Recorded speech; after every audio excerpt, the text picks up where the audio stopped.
All right, assalamu alaikum. This is Mustafa, and this is Assalamu alaikum, everybody. my wife Ayan. Here another episode with Safe2Talk. Yeah, it's been a while since we've been on here. Winter has been kicking our butts. We've been getting sick back to back, especially the kids. So we basically had to prioritize and focus on our family unit and getting back on our feet before we come back on here. But we actually missed sharing stories with you guys and interacting. So hopefully we'll continue uploading some videos on a weekly basis. All we need right now is your full support on sharing, subscribing, and following us on YouTube, inshallah. So today we're going to be reenacting on a story that we saw on the internet about Somali people. So we'll be reading the story and then sharing our views on. So this is the first time I'm hearing this story. What we're trying to do is basically I'm going to pick a topic one week and then the next week he'll pick the topic. So it's his turn. So go ahead. Floor is all yours. Yeah. So obviously we're from Somalia. So a lot of the things that we wanted to, one of the reasons why we wanted to start this YouTube channel is to pretty much break the stereotype exactly about how Somali people view relationship and so on and so forth. So this message, I'm assuming, is from a young lady. So she says, this one's a bit of a sticky one, but I'm wondering if my perception of marriage isn't really a great one, if I'm being honest. I mean, I'm a hopeless romantic and I grew up on novels and movies, romance. And this is technically, and I'm really in love with the Islamic idea. However, all in capitals, I genuinely feel like I've never seen a Somali marriage that has romance in it. You think they're living with a flatmate, wallahi. The way she wrote them, I think she's from the UK. So shout out all the UK folks. What is it about Somalis and the lack of romance, or have I just seen too many marriages around me that are crap and projecting? What's your take on this? Well, that's an interesting one. Yeah. So the whole thing that she's talking about is pretty much Somali people don't show any affection. Well, she's talking about romance. You're not talking about affection. Really. Yeah, I mean, it's the whole thing. No, for a woman, romance is completely different than affection, because romance is like open the door, pretty much taking her out, holding hands. No? Yeah, so not letting those things that you used to do when you first met each other or your first few months of marriage kind of dying down as time goes on. So I could see why she would say that, because obviously I feel like, speaking for myself, I feel like I grew up never really seeing like Somali couple be affectionate, like holding hands, buying each other gifts. Come on, I've never. Well, wait, I've never seen that. Never. So my that's uncle, what she's talking about. My uncle, my parents, my cousins, that are older than me, and I do have some half sisters are also older than me, that that were married way before I became a man. Nothing. But yeah, so it's true. Basically, I don't know why it's almost like it's add to like show affection or show, I would say, okay, speaking for myself, I legit cannot do PDA. Like, for the life of me, I can't do PDA. He's more of like an affectionate person. I cringe, especially when I'm around my family. I'm just like, he sits next to me and I'm like, why are you here? Why are you sitting next to me? Like, you could sit anywhere else. I think I hear Zian coughing. So that's what happens when you have Sorry, guys, I went in mom mode, but so I don't know, maybe it's because I didn't grow up those things, like with those things being normalized to me, that when he does it, I'm just like, I literally freeze up. Yeah, and when I see it, when I see you reacting, the first thing I do is continue, because not only to annoy me, that's it. I am married to you, husband and wife. It's normal, it's a normal thing, but I have no problem. But let me just say this: the roommate thing, honestly, this is one of the things that you will see a lot in Somali communities. You'll know your friend and his parents, but you will never know if they're really together or not because they don't show any affection. I don't know if this is something that they grew up with.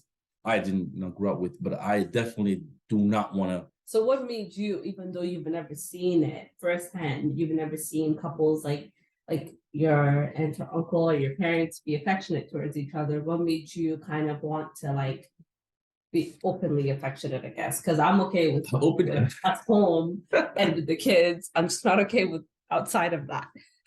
I mean, I don't do anything outside of that other than holding your hand. Yeah, but like even that, I cringe. Yeah, but we're married. We're not boyfriend and girlfriend. Saying, we're husband and wife. So I don't feel the need of hiding. You're not hiding anything. It's just what made you be so comfortable with that?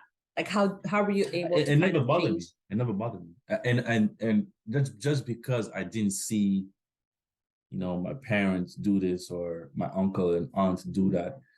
It does not mean that, I will copy the same behavior. To me, it was natural. I don't see it. I guess what I'm trying to say is the more you see things, the more it's normal to you. And because I didn't see that, I feel like I also have to not show it in my marriage. And I want to, don't get me wrong, I want to, because it's normal, it's natural.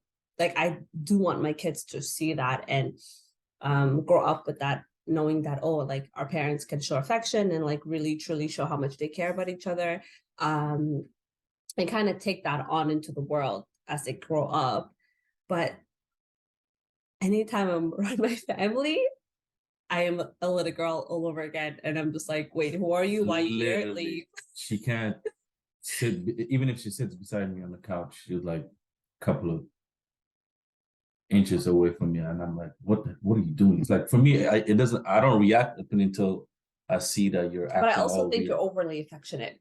Oh, come on, not in front of your family. You're overly affectionate. Not in front of your family. In general, because you're more of like not in front of your family person. Yeah. Right? Because that's your love. Like this, like no, but I won't do it in front of your brothers. Even then, like just him doing that right now and knowing that I'm on camera, like my body. Yeah, I don't know.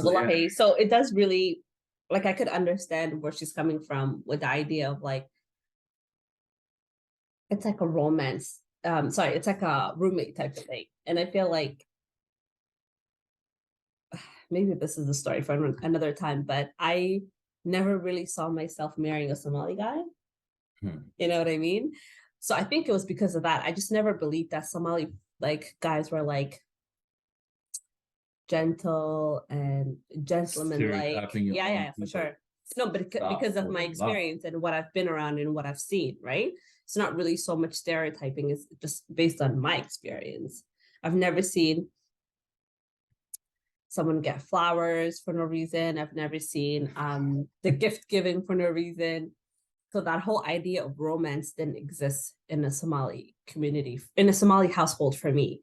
So I guess I kind of just seeked outside of that. But then I met him. And sometimes I'm just amazed at how affectionate he is. I guess, all comes natural.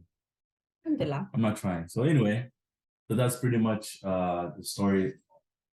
People should also know that just because you see things, it does not mean that you have to live the same life. You can always write your own path. You can create your own relationship with your husband and wife. And pretty much, I just hope that you don't watch movies and hope that you see the exact same thing, open the door, coffee in the morning. Not 24/7. It happens from time to time, 24/7. But I feel like if I have 5 bags of groceries, I'm not going to open the door with my teeth. Then open the door and then pick them back up, right? Yeah. I've never been a hopeless romantic, like generally speaking, so I can't really truly speak on that, but I do think that my upbringing had a lot to do with that. And even now, like we kind of have those hurdles that I could go days like without even like stopping or like giving a hug and stuff like that.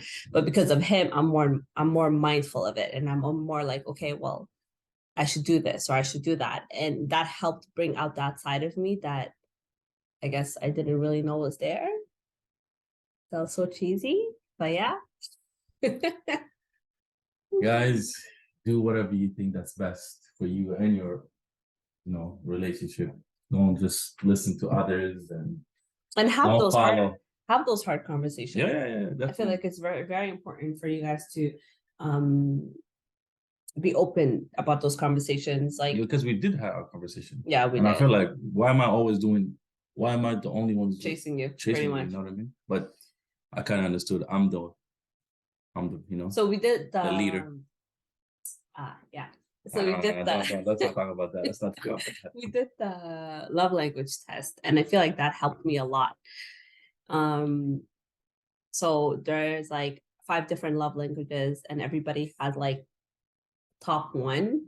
Mine is acts of services, and his is physical touch. So I feel that was, especially with the description that came with it, I was able to kind of gauge and know after those hard conversations what exactly I needed to do and change and work on. So I think marriage was all about that, wallahi, like having obviously the good times, the fun times, but also not shying away from having those hard conversations and not shying away from having those fights, because those fights will bring you closer or tear you apart. Definitely closer if you're willing to do the work. So inshallah, that was our topic today. We'll try to add a little bit of different touch on this topic, and honestly, what will help this channel is your full support, sharing, subscribing, and engaging in the comment section. We definitely need that. If you guys like what we're sharing, don't be afraid to engage and let us know your thoughts on the subject on the comment section. Yeah, so we'll add the link, the social media links on the bottom after this episode. So inshallah, the next one. Assalamu alaikum, everybody.